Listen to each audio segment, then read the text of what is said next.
As above, so below, as within, so without. Hermestris mehisto. This phrase isn't just a mysterious saying. It's like a master key. It opens the door between what we see and what we don't, between the tiniest atom and the vast galaxy, between ourselves and the universe. When you truly get this idea, you realize the human body isn't just a random bunch of bones or biology controlled by gravity and chemistry. Instead, it's a conscious temple, a small version of the universe where the same forces that guide stars and space also flow inside us. So, if you're holding this book, you're not just reading another anatomy guide or a list of quick self-help tips. You're stepping into a practical manual for inner alchemy, a secret map of how the body and universe connect. This book shows how the power of words shapes matter. Hermetic teachings say everything starts with a thought. Words come before form and give it life. In the beginning was the Word. That idea is echoed today in metaphysics, like when Joseph Murphy says the subconscious mind silently turns our mental pictures into reality. But most people ignore this truth. They talk about sickness, fear, and lack, without realizing that their words act like commands. Their bodies remember deeply. Their organs listen and react. Blood thickens with stress. Lungs fill with anxiety, hearts beat with guilt. By ignoring the miracle of words, they turn those same words into poisons instead of medicine. This book, Speak to Yourself, invites you back to the lost art of the living word. It doesn't promise instant fixes or magic rituals. Instead, it guides you to consciously shape your inner world through words. Each chapter builds like steps in a pyramid, showing how the mind talks to the body and how your intentions influence your biology. We start with a simple idea. The body can change and responds to your state of mind. If your thoughts are chaotic, your body gets confused. If your thoughts are calm and ordered, your body follows. Stories here show how people healed. A stiff back became flexible through peaceful commands. A heart found direction through gratitude. Skin renewed itself by embracing self-worth. This isn't superstition, it's cause and effect. But don't expect repeating words alone to erase years of negative thinking. Hermetic wisdom says real change needs lived experience and practice. That's why the book offers daily routines, prayers before sleep, breathing exercises, morning affirmations, and quiet moments to clear your mind. Each practice is based on a deeper idea. Words are vibrations. Vibrations create patterns. And those patterns influence your body's fluids, hormones, and nerves. Spoken words shape your physical self, like a mold shaping clay. With patience, this can change your body chemistry, posture, blood flow, even your skin. Mystics don't reject science, they go beyond it. Modern research shows that repeated thoughts shape our brain and immune system. Epigenetics proves our beliefs can switch genes on or off. Nothing here breaks scientific facts. It adds a layer of meaning because an electrical signal triggered by fear isn't the same as one triggered by joy, even though both travel through the same nerves. Fear destroys, joy heals. By pairing emotions with words, you choose which energy runs through your body. Hermes said humans are sleeping gods in clay, learning to wake up. This book is a call to wake up. Saying the body is a student and the mind its teacher isn't just a metaphor, it's real. Your body takes every thought as a lesson in life or death. When someone says, "I'm exhausted," they're writing that sentence into their bones every day.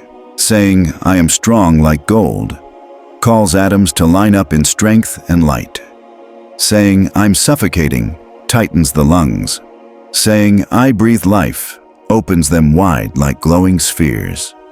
This is the Hermetic idea that everything is mental, including the body. The path in this book doesn't replace medical treatment, it adds to it.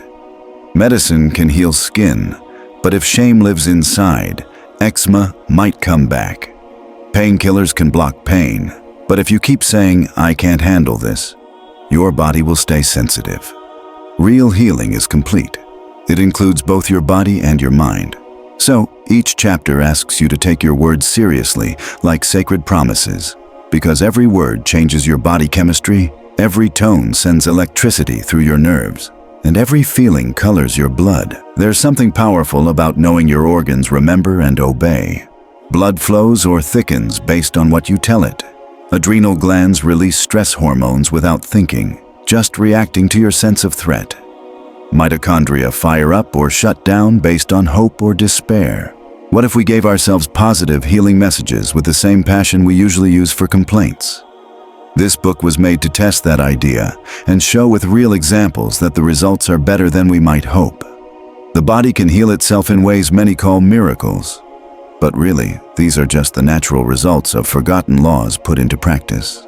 In this book, you'll find chapters focused on the power of words and their inner chemistry, nightly affirmations that promote healing while you sleep, the heart as a divine timekeeper, breathing turned into a sacred practice, the spine as the central axis of your personal universe, the skin reflecting the purity of your soul, the blood carrying living ideas throughout your body, the glands guarding your internal balance, the silence that eases pain from within.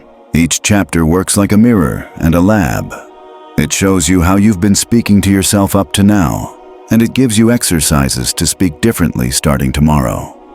Just reading can spark new awareness, but practicing these exercises will help you make those insights part of your body.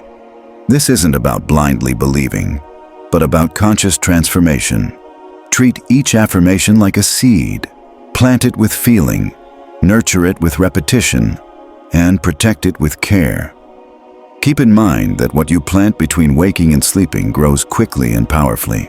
Picture your body as a secret garden where your cells are bees and your words are the guiding star.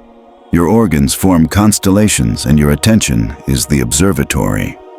Every time you say something, your internal stars shift to follow that command. If this sounds too big, think about something simple like how your skin heals a cut without your conscious effort. So why wouldn't it be able to rejuvenate itself when given clear, positive instructions?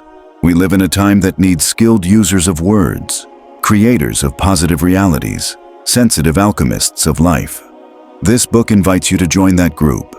It doesn't matter if you've struggled with chronic illness for years, if doctors have given tough diagnoses, or if your family history includes weakness. Mental law works beyond statistics when applied with patience and love. Each page you read takes you closer to the inner mastery talked about by Hermes, Plotinus, Paracelsus, Jesus, Neville Goddard, and Joseph Murphy. The skill of commanding and seeing results, of imagining and creating, of speaking and bringing ideas to life. Think of this introduction as the doorway to a sanctuary inside you. Enter with the respect of a pilgrim walking into a living temple. Leave behind doubt and resignation. Bring curiosity, passion, and discipline. Let these words sink into your heart and guide your molecules to move in the perfect rhythm of health. When you finish this book, you'll find the healer inside you has woken up, and no outside force will be more powerful than your own conscious word. The greatest mystery is this: your body is the page where your spirit writes its story, and your voice is the pen. Chapter 1. Your body, your student. Every organ in your body can learn. That might sound poetic or like a metaphor, but it's actually a real fact about your inner life. Your cells don't just respond to chemicals or electrical signals. They respond to your thoughts, not by thinking like you do, but by obeying vibrations. Your whole body is like a quiet school, and your mind is its only teacher. Every time you repeat an idea, you strengthen it. Every emotion you feel, you plant it. And every word you speak is an order sent to your organs, which listen, learn, and act accordingly. This isn't superstition. It's mental law at work. Take the case of Mr. Martinez, a mechanic in his middle years who'd been lifting heavy car parts for decades. His back was in bad shape. Doctors said his chronic lower back pain might never get better without surgery. He didn't want surgery. He wanted to move without pain. When I told him his spine could learn new ways to move, he was skeptical. I asked him to think about this. If repeated thoughts can cause ulcers, sweating, hair loss, or faster heartbeats, then surely they can also bring order, peace, better oxygen flow, and flexibility. If each cell reacts to stress like it's getting hostile commands, then it can also respond to calming, loving instructions as if from a kind teacher. I gave him a simple daily routine. Before going to sleep and right after waking, lie down, place one hand on your lower back, and say slowly and calmly, "Spine, learn to be flexible. I am here with you. I lighten your load. I bless you. Release. Vibrate in peace." He did this every night for 40 days without missing one.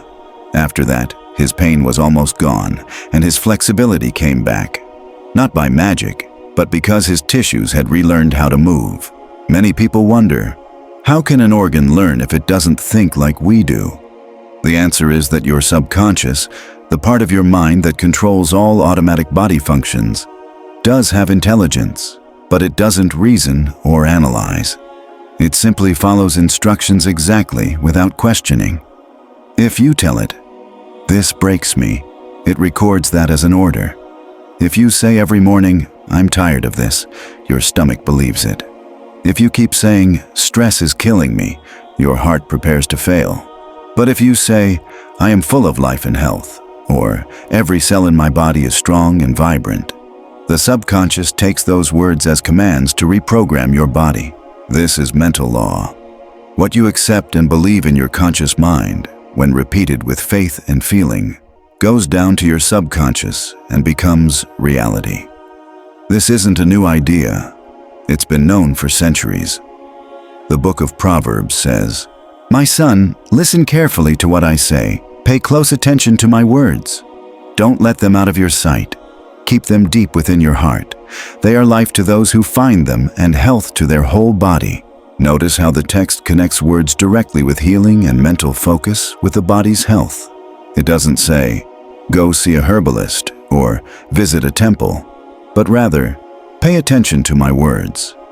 This isn't just a metaphor. It's a practical instruction on how words actually create change in the body. Just like you teach a child to walk with patience and practice, you can teach your liver to heal, your muscles to regain strength, and your pancreas to work without fear. You speak and your body listens. You think and your body responds. It might not happen as fast as your mind wants because the body works on its own time, but it will obey. It's like planting wheat. If you water it, wait, and trust, it will grow. The mistake many people make today isn't a lack of faith. It's putting that faith in the wrong place. They believe in sickness more than in health. They say, "I always get sick in winter."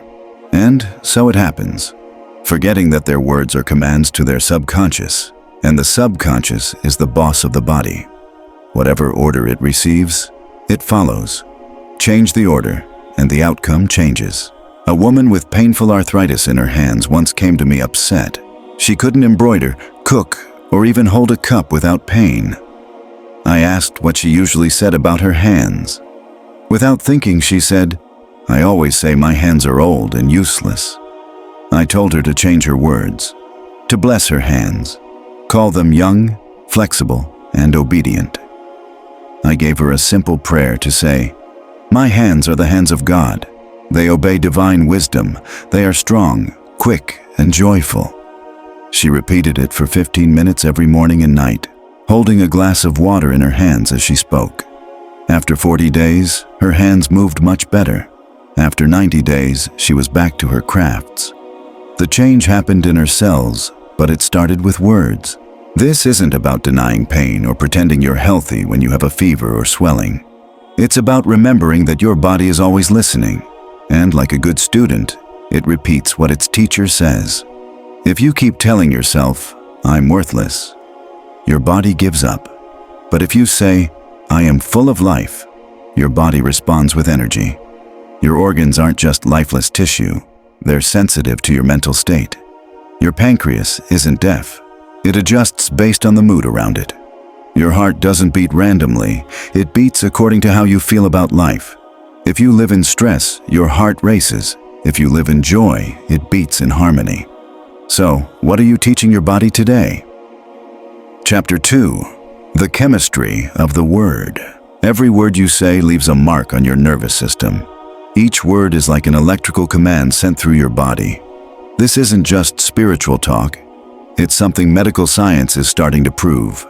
When you repeat a phrase, your brain turns that into electrical signals that affect your glands, blood vessels, organs, and even your blood chemistry. That's why someone yelling in anger can raise their blood pressure instantly, while someone calmly repeating a peaceful prayer can lower their heart rate right away.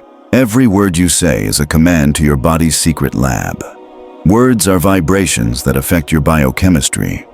So when people constantly say things like, "This makes me sick," "I hate this," or "This gives me chills," they're unknowingly triggering their body to produce the chemicals that cause those feelings. If these negative phrases become habits, the body starts living in that state. Hormones get out of balance. Adrenal glands react to stress like real danger. The liver responds to anger, the stomach to fear, and the skin to shame. Your whole body turns your thoughts and words into physical reactions. That's why Jesus said, "By your words you will be judged, and by your words you will be condemned." This isn't a threat from heaven. It's an honest observation about how language affects your body. Thought, word, and glandular activity are closely connected. When you think happy thoughts, your brain produces dopamine, serotonin, and oxytocin, happiness chemicals that improve sleep, digestion, immunity, and mental focus. When you say words of gratitude or love, your brain sees it as a safety signal, your body relaxes, and healing speeds up. But negative or hostile words, even if said without meaning, raise stress hormones, weaken immunity, and cause inflammation. In other words, your daily talk can be medicine or poison. It depends on what you choose to say. For example, Ricardo, a young man with chronic stomach inflammation, tried many medicines with little success. When we talked, I noticed he often said, "This tears up my stomach, I swallow my anger, and I can't digest what's going on at home."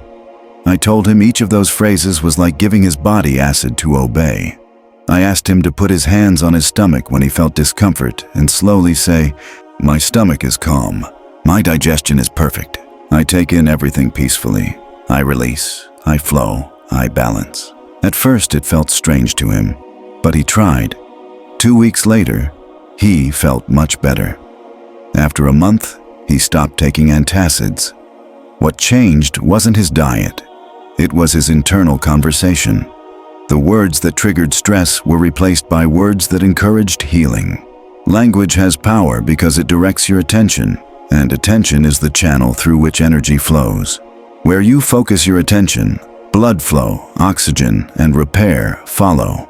If you focus on one part of your body with a repeated phrase, that part will respond.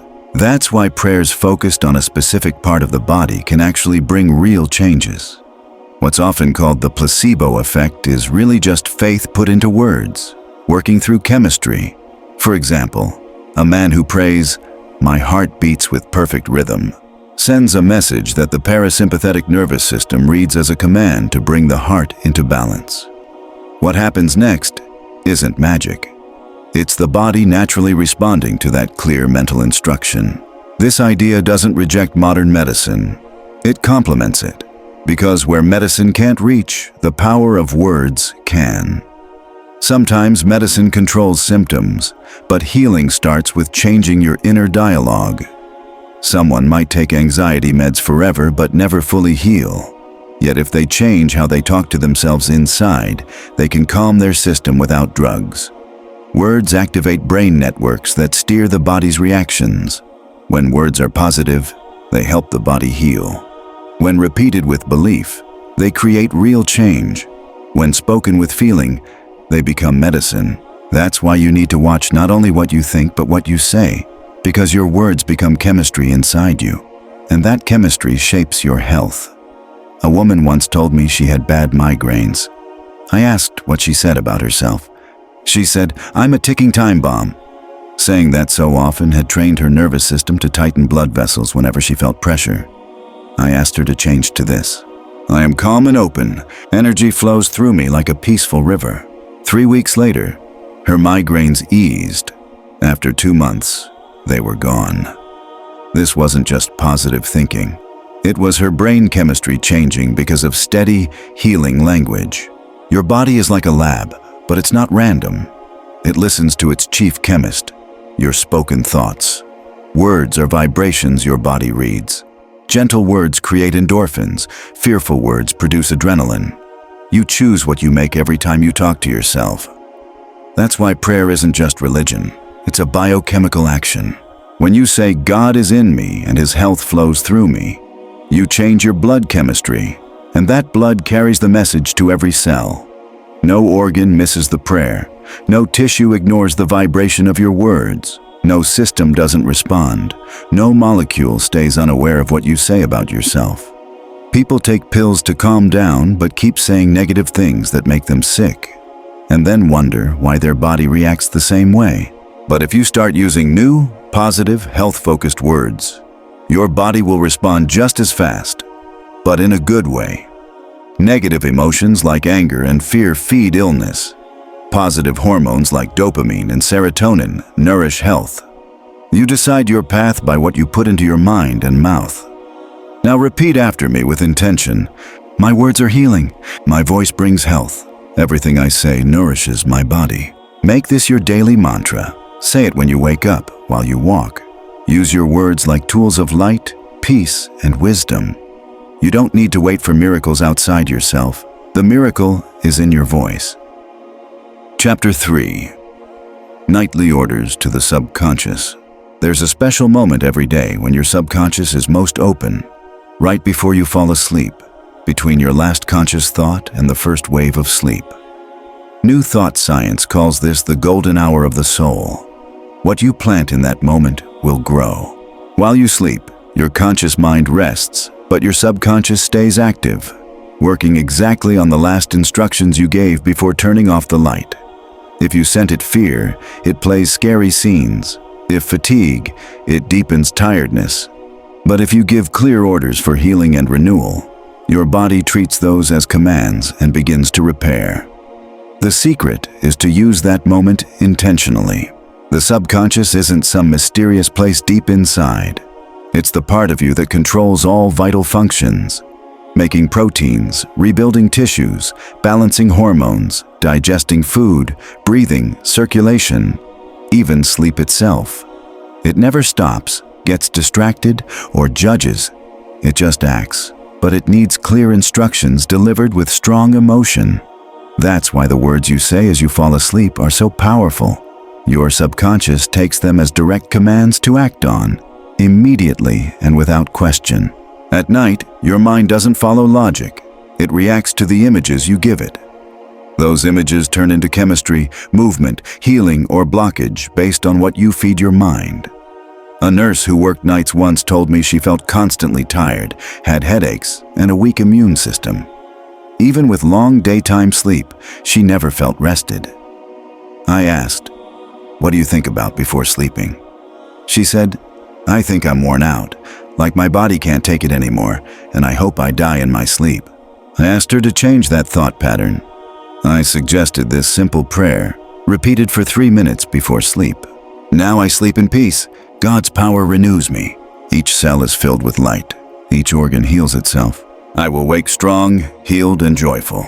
She wasn't excited at first, but did it consistently. 2 weeks later, she felt better.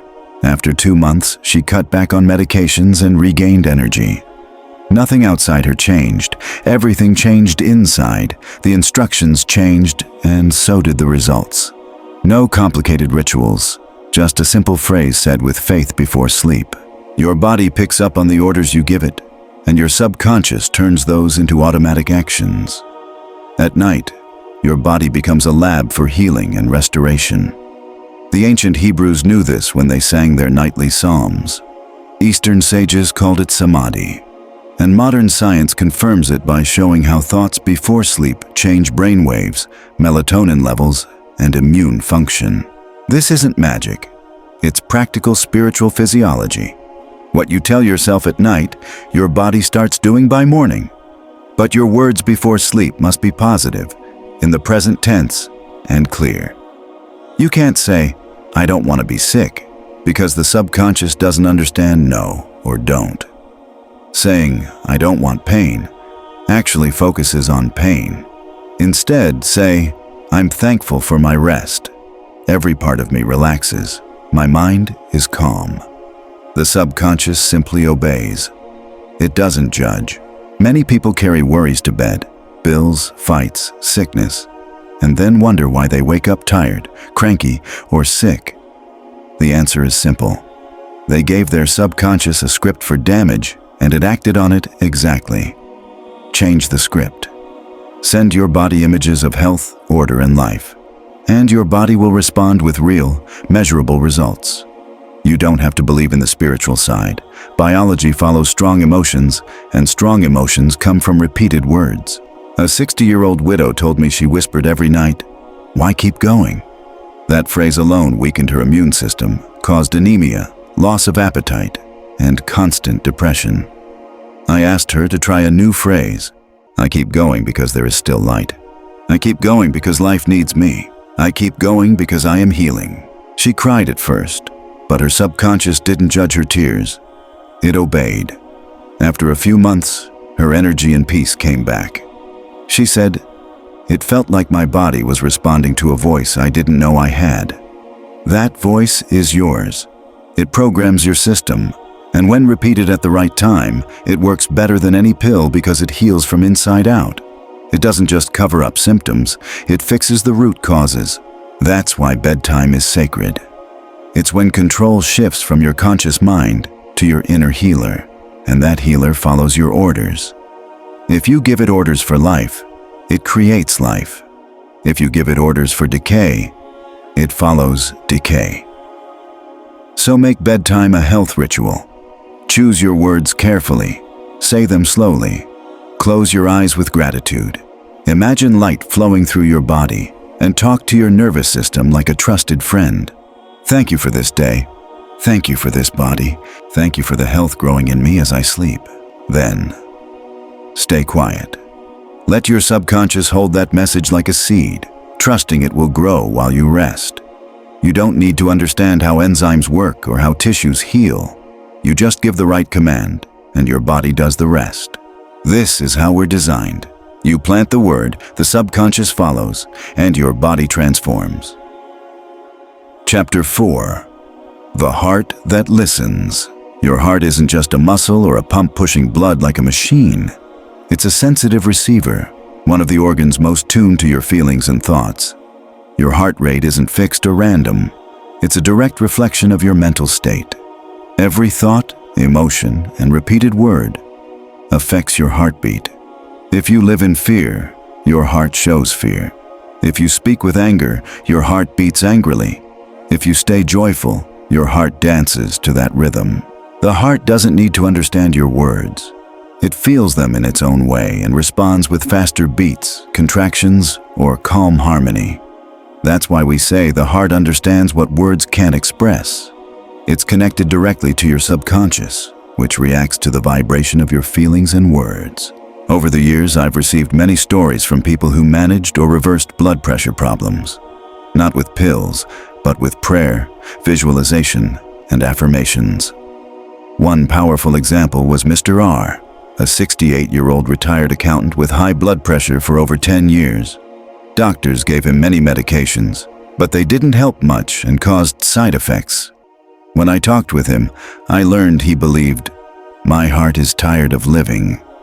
Saying that over and over sent his subconscious a command to feel worn out. I gave him a new approach. Talk to your heart like you would to a child, with kindness and firm love.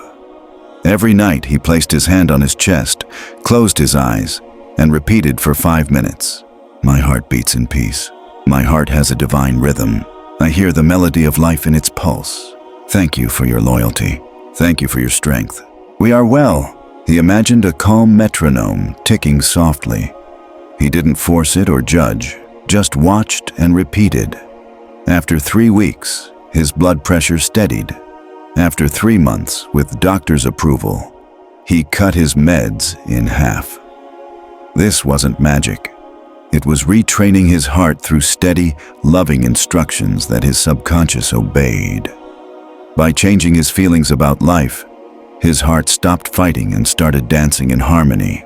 Research now shows the heart's electromagnetic field is much stronger than the brain's. This field reaches beyond the body and acts like an antenna, picking up emotions, thoughts, and consciousness. When you think in anger, the field becomes chaotic. When you think in gratitude, it becomes calm and orderly. That order affects blood pressure, oxygen flow, digestion, and immunity. All of this can be changed by the feelings you hold. And those feelings come from the words you say. That's why picturing your heartbeat as a divine metronome works so well. Rhythm, when seen, felt, and called on, brings order to chaos.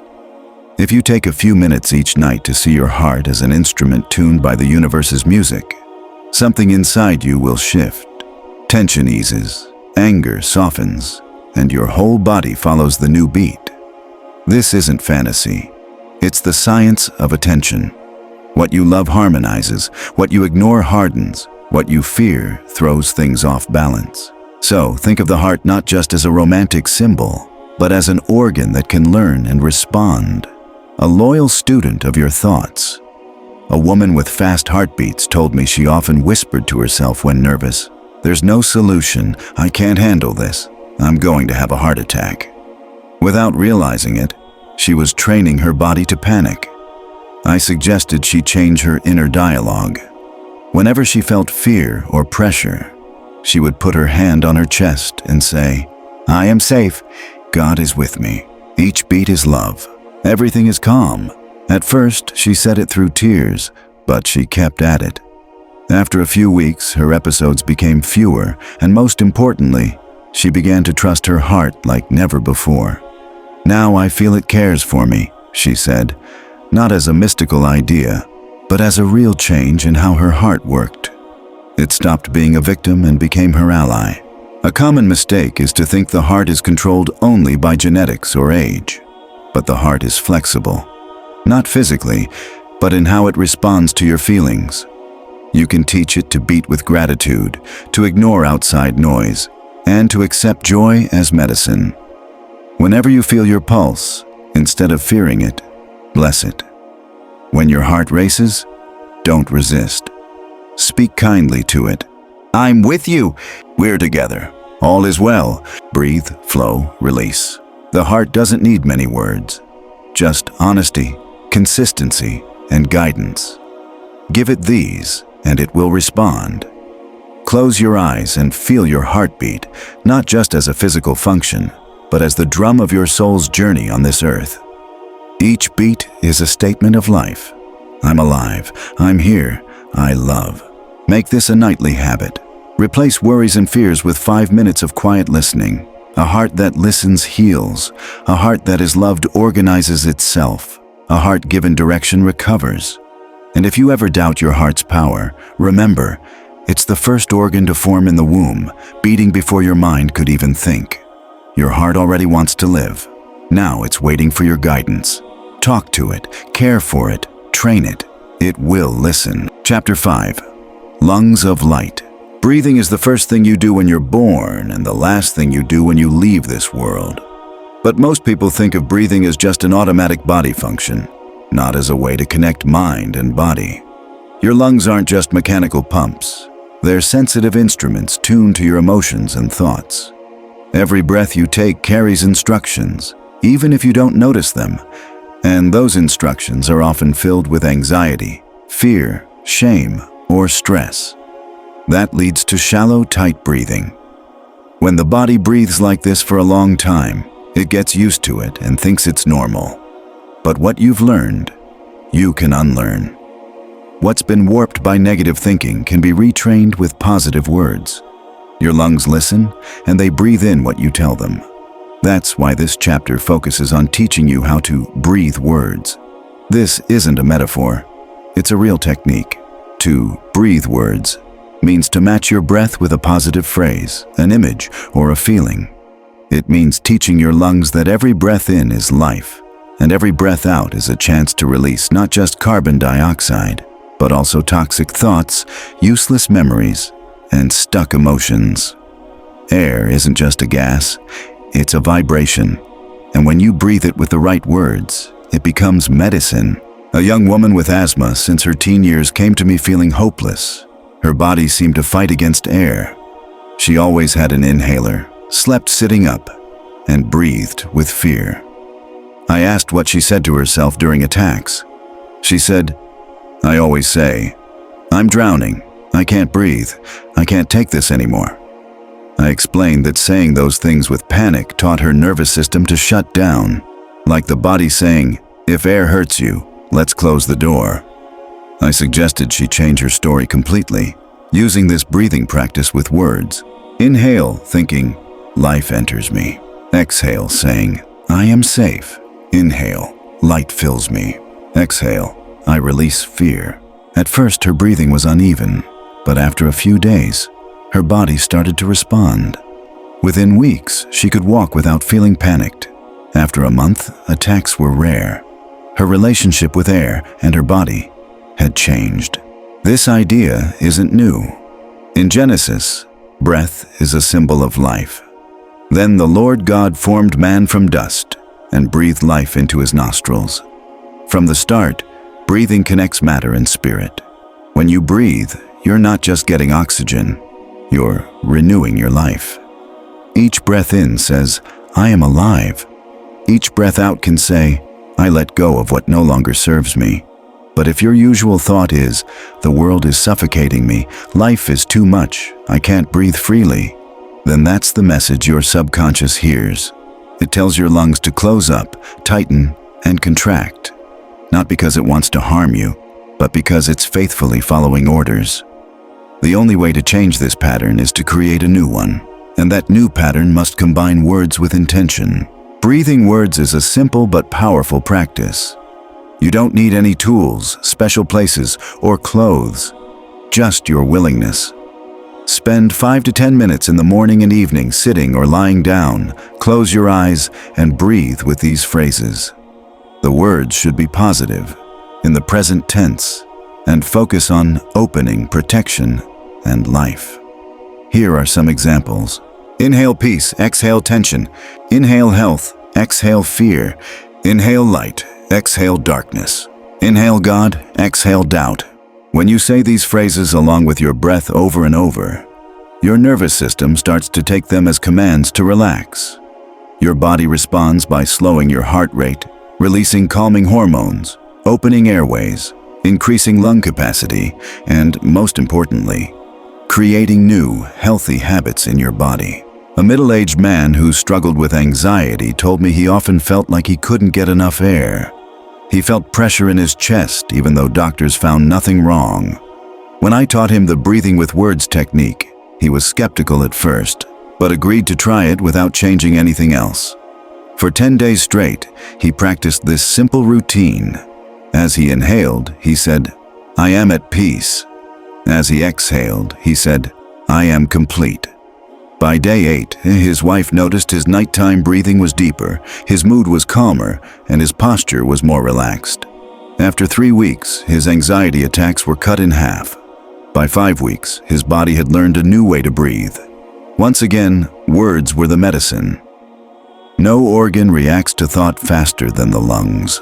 They're directly exposed to the outside world and respond within milliseconds to emotional signals. That's why panic attacks often start with shortness of breath. The body senses danger and shifts into fight or flight mode, changing how you breathe. If this pattern continues, it becomes normal.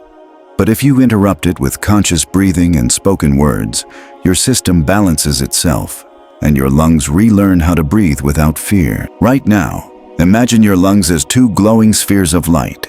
When you breathe in, see them expanding with a golden glow. When you breathe out, picture them releasing a gray cloud filled with everything you don't need anymore. Say simple phrases like, "Thank you for the air. Thank you for life. Thank you for this moment." You don't need anything complicated. Just keep doing this regularly. Each time you practice, you teach your lungs to connect breathing with joy, not struggle or stress. When your mind accepts that air is a gift, your body opens up like a garden after the first rain. It blooms and grows. Your lungs are more than just organs. They're temples where the energy that sustains you flows. Speak to them, and they listen. Bless them, and they open. Teach them with living words, and they return calm and peace. Never say again, "I can't breathe." Instead say, "Divine breath flows through me." Stop saying, "Life suffocates me." Declare, "Each breath connects me to God's peace." Change your words, and your breathing will change. Change your breathing, and your life will change. Chapter 6, The Golden Column. Your spine is the main support of your body, the inner pillar holding up everything you are. It's not just physical support, but also an emotional and mental bridge. When we say someone bends under life's pressures, it's more literal than you think because your spine listens to your inner thoughts. It stores emotions and turns repeated beliefs into tension or flexibility. If you live in guilt, your spine rounds forward. If you're worried a lot, your upper back tightens. If you carry heavy burdens, your lower back gets inflamed. This isn't random, it's natural law. Your subconscious hears ideas like, "I can't handle this," "This breaks me," or "I must endure," and sends signals to your nervous system that tighten your back muscles. That's why healing your spine doesn't start with massage, surgery, or medicine. It starts with changing your words and your mindset. Your posture isn't just about how you hold your body, but how you carry life. If you see yourself as weak, your spine will follow. If you think of yourself as fragile, your spine will reflect that. But if your thoughts are strong, if your inner voice says you are steady and upright, your spine will respond by straightening and opening up.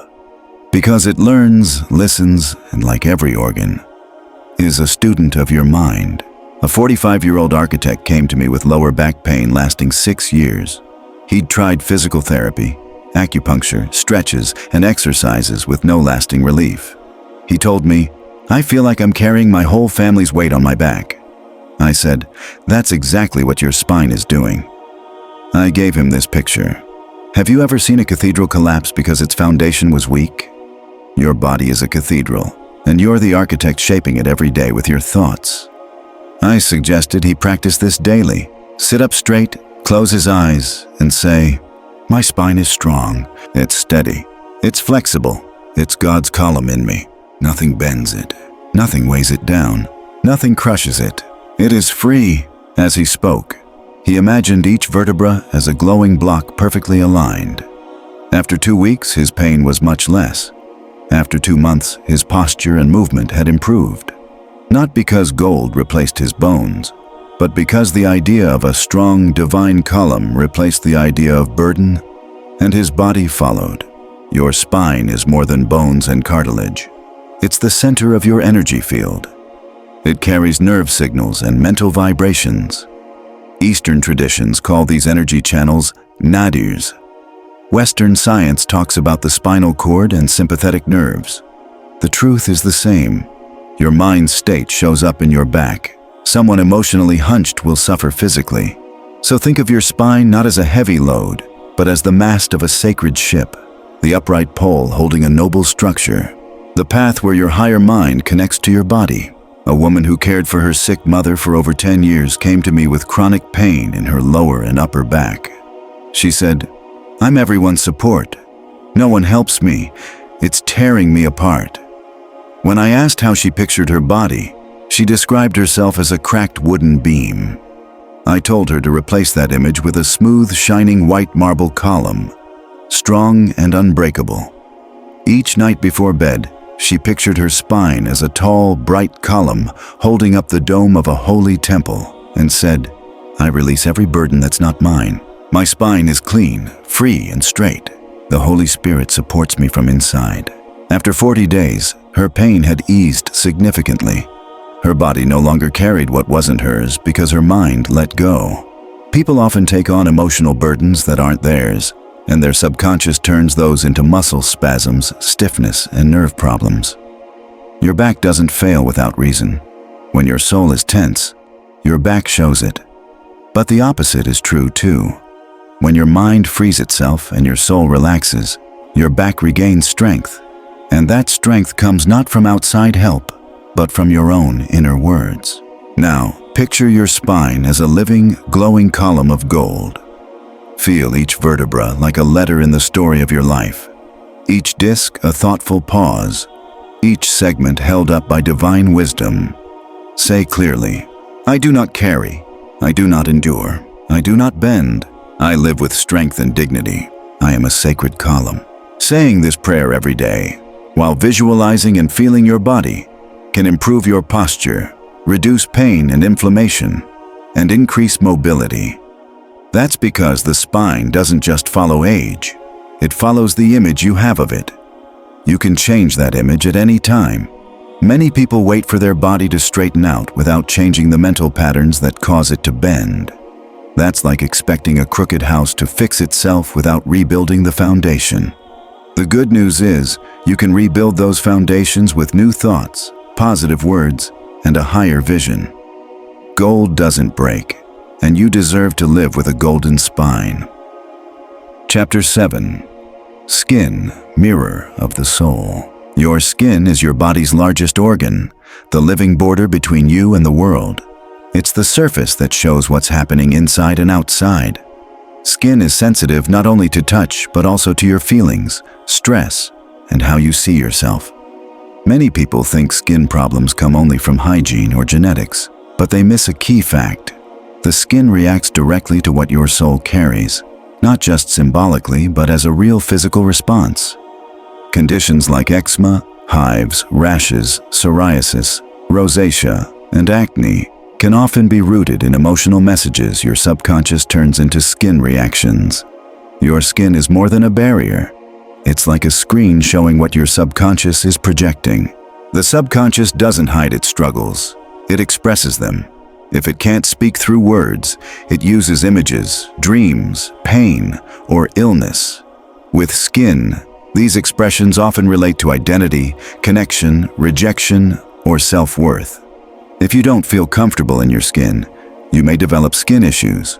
If you feel attacked, dirty, exposed, or unworthy, your skin might show exactly that.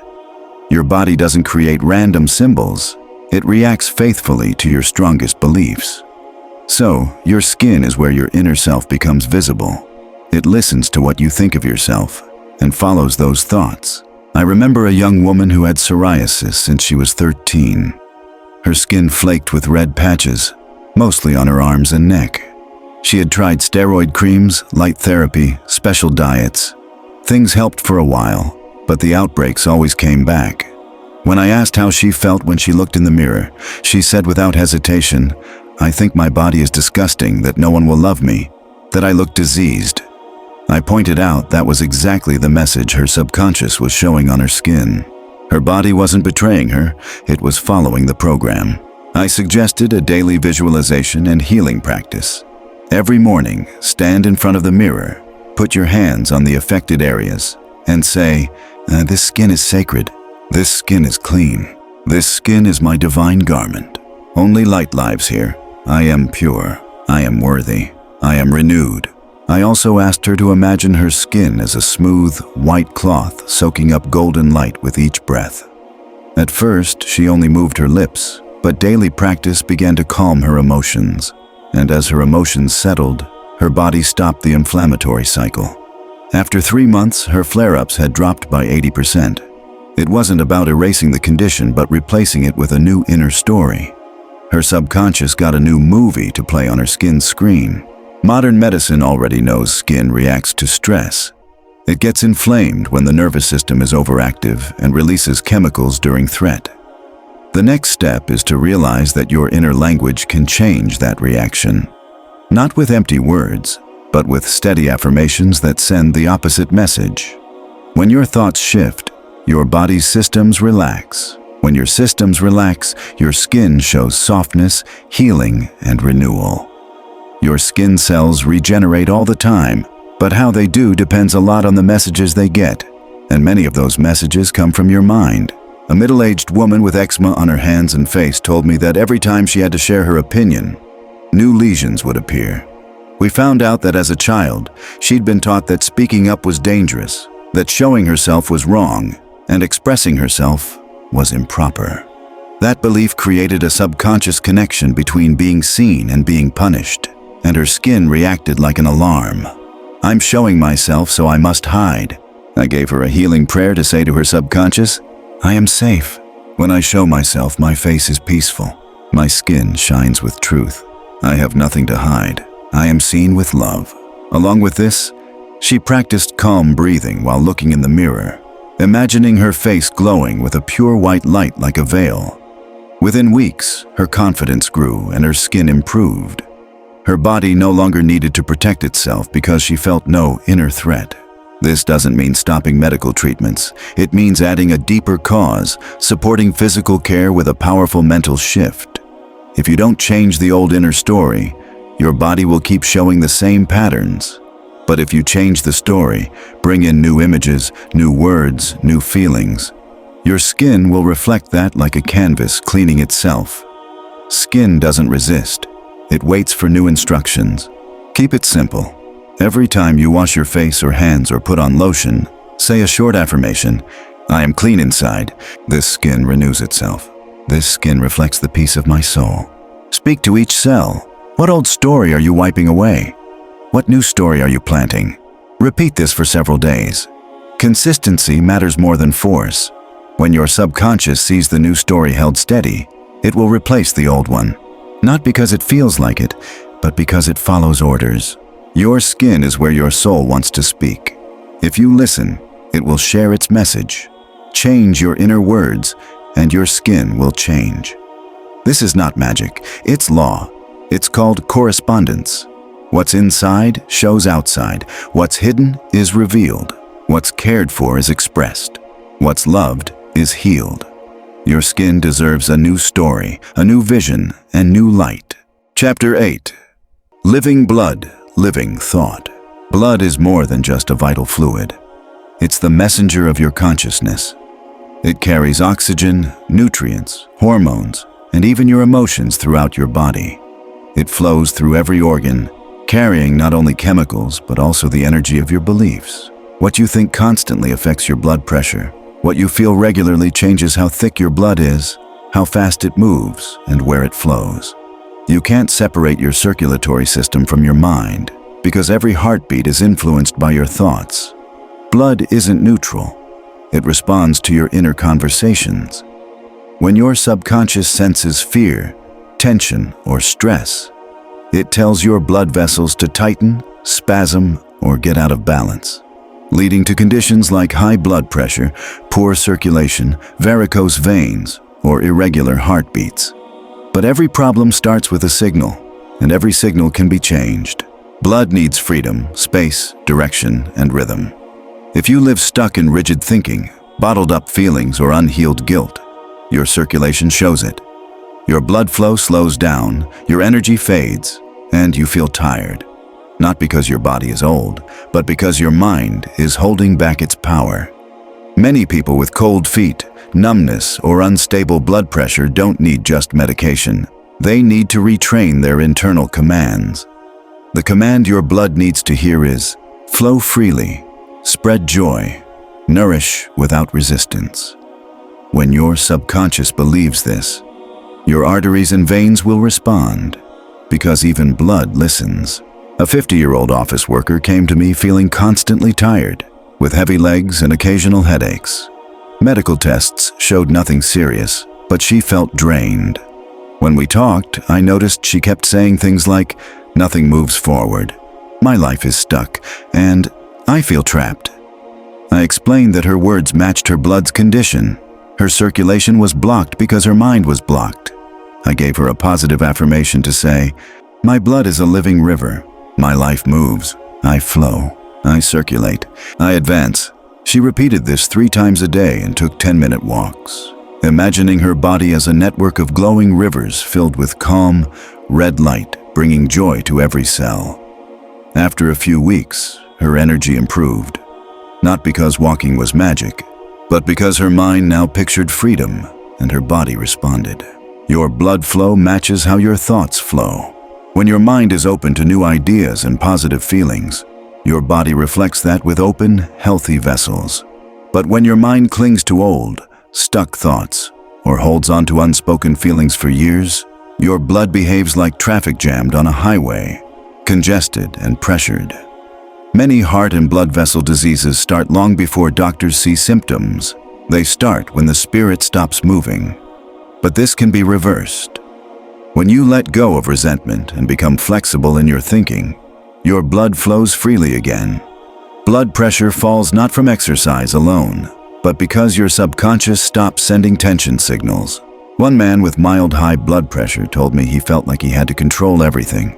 This constant stress made his heart work overtime and his blood flow under pressure. I gave him a simple phrase to say, "My blood moves with confidence. Nothing threatens me. Divine order flows in me."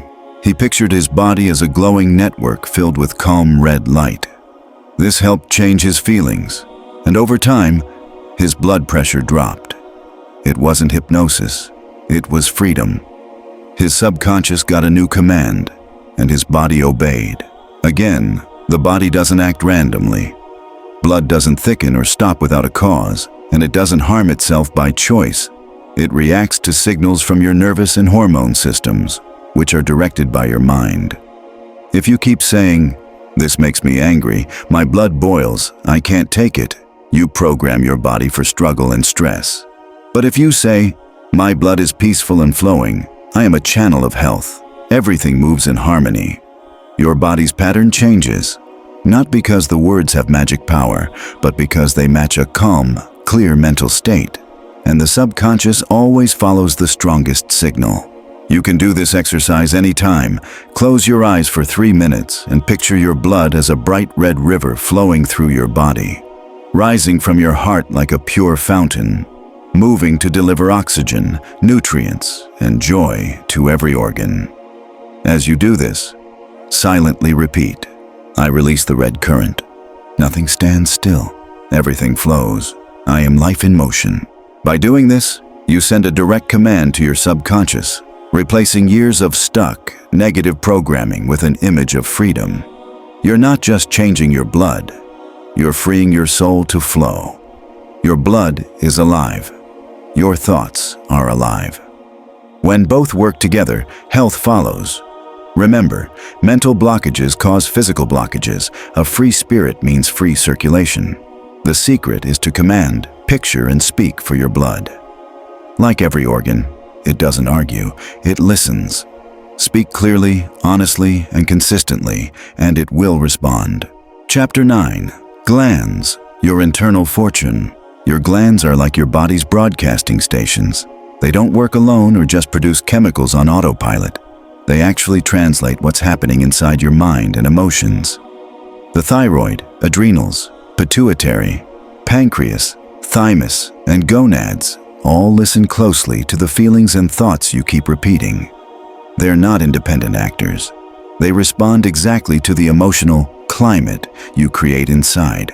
So, depending on what you tell them every day, they can be your invisible helpers or your worn-out workers. Their job goes beyond controlling metabolism, energy, and stress. They also show physically what you believe is possible spiritually. Your body adjusts to your strongest beliefs, and since glands play a central role in this system, they react directly to what you tell yourself inside. Let's start with the thyroid. This gland sits at the base of your neck and controls how fast your body uses energy. But it also relates to your right to speak up, be seen, and move freely in the world. People with low thyroid function often share an emotional pattern. They've been silenced, ignored, or taught to keep quiet to survive. On the other hand, people with overactive thyroids often experience mental overstimulation, racing thoughts, feeling like they have to prove themselves, and constant anxiety. The thyroid doesn't fail by chance. It follows the emotional commands it gets. A 38-year-old woman with autoimmune hypothyroidism told me she was taught since childhood not to be a bother, not to speak too much, and not to ask for too much. She spoke softly, moved slowly, and was always tired. I explained that her thyroid had learned to obey the message. Don't move, don't take up space, don't be too much. I told her it was time to replace that message with a new one. I gave her a prayer to say every morning with her hand on her thyroid. My voice matters. My body deserves energy. Divine wisdom guides my thyroid with perfect love. She repeated this with deep breathing and imagined a bright blue light filling that area. After 40 days, her hormone levels improved a lot because her body had received a new instruction and responded. The adrenal glands, located above your kidneys, control your response to stress by releasing hormones like cortisol and adrenaline. But if you live in constant worry, guilt, or fear, your adrenals never rest. They keep pumping stress hormones as if you're always under attack. This leads to tiredness, insomnia, anxiety, poor digestion, and eventually, exhaustion known as adrenal fatigue. Sometimes tests don't catch this, but your body definitely feels it. A man with chronic fatigue said every morning felt like a fight to survive, and his usual thought was, "I have to endure whatever comes." I asked, "What if you didn't have to fight?" He didn't understand at first. I gave him a healing prayer to say while placing both hands on his lower back 3 times a day. "I am safe. Nothing is chasing me. Divine energy restores me. My glands rest and balance." He also took daily quiet moments to relax. After 2 months, his energy had doubled. When your subconscious hears enough fighting, your body stops its emergency mode and starts healing. You don't need to know every detail about how your body works to start healing. What you need to know is that your glands listen. They don't ask questions or need explanations. They simply follow the message you send, whether you say it out loud or hold it silently. If your message is stress, they stay on alert. If it's "I'm overwhelmed," your pancreas might get confused. But if you start saying things like "I am calm, I have time, life supports me," your hormones will begin to balance. Your body doesn't act randomly. It acts on instructions, and your voice is the source of those instructions. Try this now. Close your eyes for a minute. Place your right hand on your neck and your left hand on your lower back. Breathe slowly and say quietly in your mind, "Thank you, thyroid, for managing my energy with wisdom. Thank you, adrenals, for protecting me and resting when it's safe. I don't exhaust, I renew. I am a fountain that never runs dry." Repeat this every day for at least 20 days without worrying about instant results. Consistency is what convinces your subconscious it's true.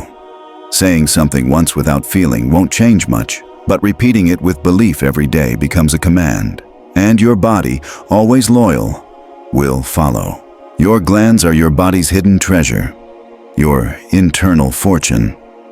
How well they work affects not just your health, but your energy, mood, creativity, and will to live. And how well they work depends a lot on what you decide is normal.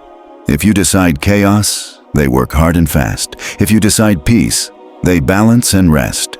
If you decide divine order, they align with your true design. They were made to support you, not break you. Now they're waiting for you to tell them clearly and confidently what kind of life you choose to live starting today. Chapter 10. Silence pain with your inner voice. Pain isn't an independent force. It's a message from your body saying something isn't right. But like any message, it can be understood, managed, and even retrained. The common mistake is to believe pain is something to obey passively or fearfully. However, many clinical cases show that physical pain can be lessened or even quieted through focused attention, words, and subconscious direction. This doesn't mean denying pain. It means realizing pain's intensity isn't fixed. With training, your subconscious can act like a mental anesthesia center, reducing or blocking pain signals without drugs. The key is to take control over the signals your body sends. Your nervous system responds exactly to the orders it gets from your subconscious. If your subconscious expects pain, it increases sensitivity. If it believes you're safe, it lowers pain. This isn't some mystical idea. It's real physiology. Dentists, surgeons, and doctors have reported cases where patients had procedures like tooth extractions or minor surgeries without chemical anesthesia. The pattern is the same. The patient replaces fear with a calm, clear mental command, supported by a steady emotional image. The body then blocks pain signals, releases natural painkillers called endorphins, and allows the procedure without suffering. This has been seen in hospitals, battlefields, remote tribes, and among those practicing focused prayer. For example, a young woman needing 3 wisdom teeth removed wanted to avoid traditional anesthesia because of a past allergic reaction. I suggested a mental program starting 5 days before surgery. Every night for 20 minutes, she lay down, closed her eyes, focused on her jaw, and repeated, "This area is numb. There is no pain, only pressure.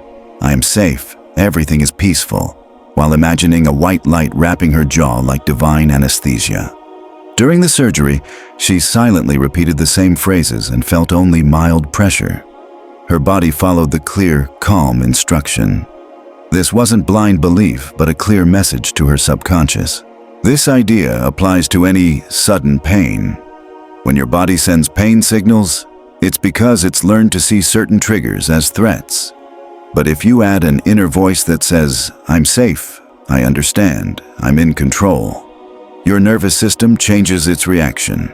Even young children feel less pain when comforted by a trusted adult. The secret is the authority of the message. If you speak to your body like a victim, it tightens up. But if you speak as a protector or mature guide giving firm commands, your body cooperates and the pain eases.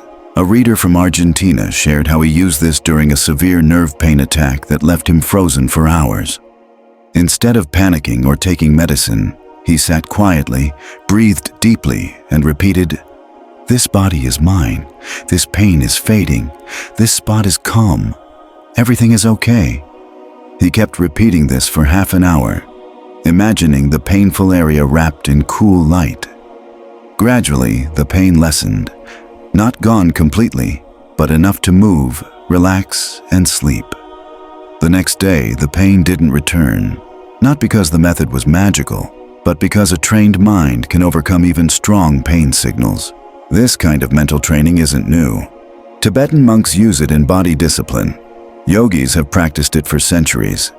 New Thought teaches it clearly. Your mind controls sensation. It's not about ignoring real pain, but controlling its intensity with your inner voice. Every time you repeat a calming phrase, you lower the emotional charge that makes pain worse. You activate your body's relaxation system. You tell your brain there's no danger. When the brain believes it, your whole body relaxes and eases the pain naturally. You can start today with a simple practice.